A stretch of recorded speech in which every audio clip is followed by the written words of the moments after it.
السلام علیکم۔ بات تو ٹھیک ہے پر سمجھے کون؟ پرانے زمانے کی بات ہے کہ ایک شکاری پرندے پکڑ کر بازار میں چند داموں کے عوض فروخت کرتا تھا۔ ایک دن اس بازار میں ایک نیک دل آدمی کا گزر ہوا تو اس نے سوچا کہ ان آزاد پرندوں کو قید کرنا تو بہت بڑا گناہ ہے، اس لیے اس نے ان پرندوں کو آزاد کرنے کا سوچا اور شکاری سے سارے پرندے خرید لیے۔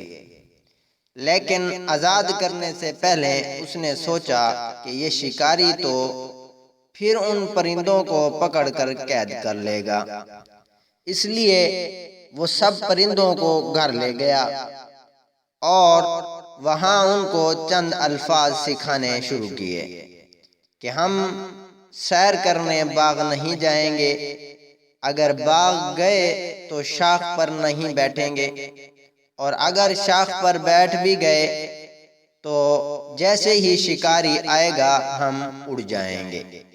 ایک عرصہ محنت کے بعد وہ نیک دل آدمی اپنی اس محنت میں کامیاب ہوا اور پرندے وہ بولی بولنے لگے۔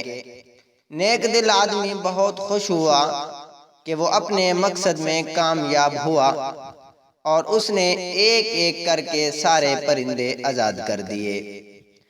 اب ہوا یوں کہ دوسرے دن صبح سویرے جب شکاری باغ میں پرندے پکڑنے گیا تو کیا دیکھتا ہے کہ پرندے شاخوں پر بیٹھے گنگنا رہے تھے کہ ہم سیر کرنے باغ نہیں جائیں گے، اور اگر باغ گئے تو شاخ پر نہیں بیٹھیں گے، اور اگر شاخ پر بیٹھ گئے تو جیسے ہی شکاری آئے گا ہم اڑ جائیں گے۔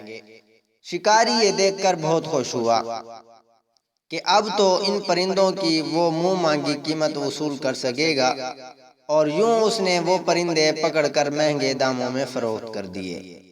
پرندوں نے تو صرف الفاظ رٹ لیے تھے، ان کو کیا معلوم تھا کہ باغ کیا چیز ہے، شاخ کیا ہوتی ہے، اور شکاری کس بلا کا نام ہوتا ہے، اور اڑنا کسے کہتے ہیں۔ اور آج کل ہم مسلمانوں کا بھی یہی حال ہے، قرآن کو ہم سمجھتے نہیں تو سینوں میں کیسے اترے گا؟